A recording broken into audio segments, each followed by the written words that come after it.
Hi guys and welcome back to the vlog! And today is our anniversary.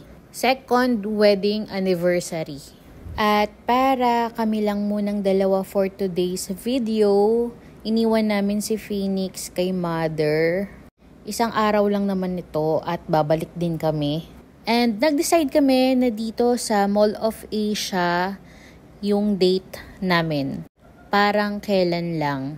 Meron din kasi kaming titignan sa may IKEA. Parang kailan lang, laman kami ng mall dati.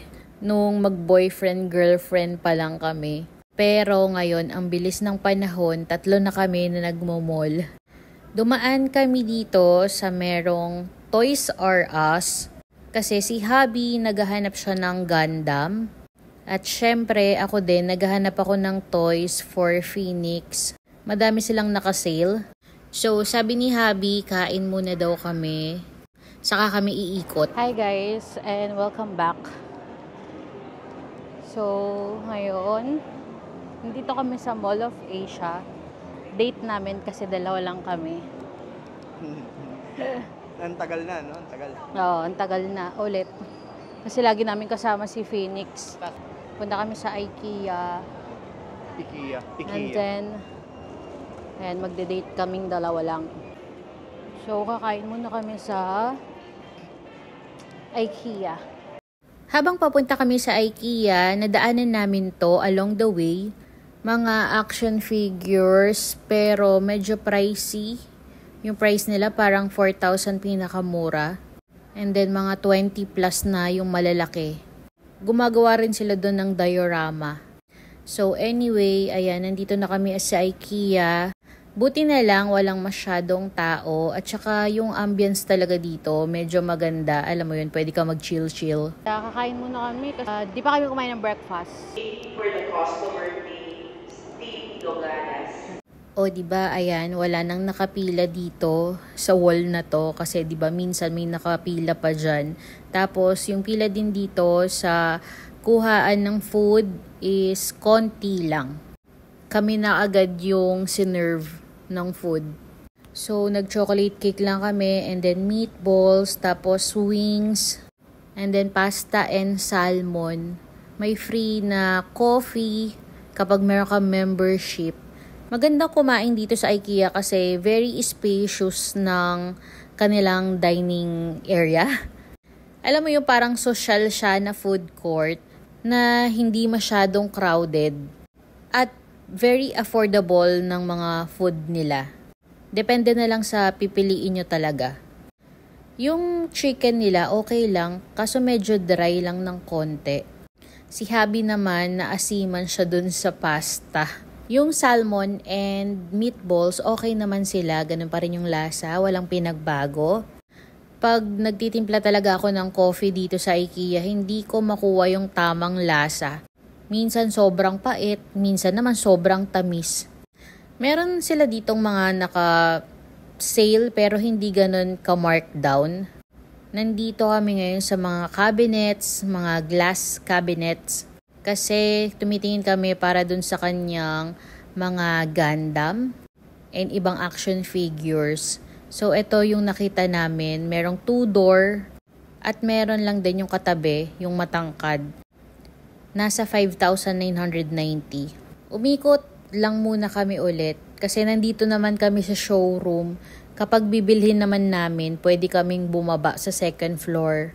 Pinag-iisipan pa talaga ni Hubby kung ano yung kukunin niya dun sa dalawa kasi torn siya kung yung double door or yung single door lang. So ayan, may pa-picture pa kami. Magandang pumunta dito lalo na kapag weekdays. Walang masyadong mga tao na makakasabay ka. Ang dami nila dito mga drawers. May mga naka-sale. Tas meron din mga regular price. O diba, excited na excited siya sa glass cabinet niya. So, ayan. Pumunta lang kami dito sa second floor. Tapos lumabas din kami kasi pag-iisipan muna daw niya. Dumaan lang kami sa Zara kasi nagtingin-tingin ako dito kung may mga naka-sale. Wala. And then, nag-coffee lang kami sa may Starbucks. Meron kasi akong free na isang drink. Kaya dito namin naisipan na magkape. Pero alam nyo ba na may experience kami dito? Kasi dati pag naghingi ka ng whole milk, bibigyan ka. Pero ngayon may bayad ng 45 pesos. And then shout out kay kuya na sobrang sungit. Dahil lang sa whole milk. Anyways, ayan, pumunta kami dito sa Philbars. Nagtingin-tingin kami ng mga blind box. So hi guys, welcome back sa ano to dito daily vlog actually.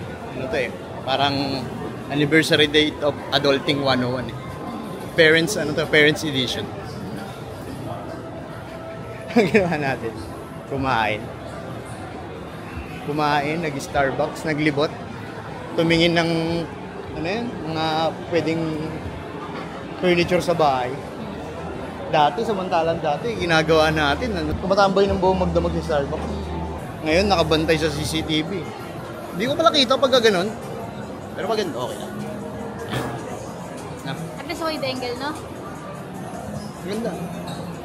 Ganda pala ako dito. Sige, switch mo. Paano? Tilt mo yung screen. Tilt ko yun. Ganda, no? Since na kayo guys, new lang ako sa vlog. Ngayon, ako na ngayon yung magbablog. Mag-vlog tayo. Vloggers for today's video. Ano siya ngayon? Meron. Siya ngayon yung meron. Di ba? Ganito pa na feeling mo pag ka pa nag-vlog ka talaga, pinagtitin mo. Nakakaya ako. Panindigan mo yan, ha? Hindi, ako lang hawak. Panindigan mo, ha? Hindi, ako lang. Hawak lang. Kumbaga, dapat na-experience ko yun. Hindi ako taga-edit lang ngayon for today's video. Taga-vlog tayo ngayon. Pwede punta ka dun sa may Uniqlo, tapos titignan ko kung yung boses mo nandun pa kayo. Dali, magbibidyohan kita. Akin na yan. Hindi na, go. Saan ako punta? Yan ang bagong setting niya, eh. Ganto? Panigurado? Hello, test. Mic, test. Dito. Sabi niya, gusto niya di-try.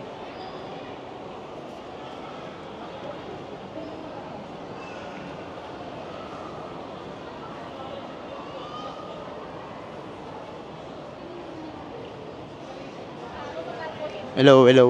Rinig pa ba ako? Baka mamaya di na ako rinig Kung hindi na ako rinig, bibili ako isa pang Gundam. Yung mga tagi 23 ulit. Rinig pa ba ako? Ganda ng asawa ko. Grabe. Di ko akalain na makukuha ko to. Bro mo. Ganda na. Bait pa. Diba? Minsan swerte ka hindi ka swerte sa buhay, swerte ka naman sa partner mo. Ganda Ganda ng misis ko. Ha? Dinig mo ako? Dinig mo ako? Oo. Dinig mo yung sinasabi ko? Oo. Pumunta lang kami dito sa may Muji kasi up to 70% off. Lahat ng planners nila naka 70% off. Napili ko lang yung dress na to. Tapos, pinili ko lang ng polo si Phoenix kasi naka-sale din. And then, meron kang free na A4 na tote bag. So, ayun lang guys for today's video. Pauwi na kami dito and ayan, worth it naman yung aming date. So, until next time, thank you so much guys for watching. Bye!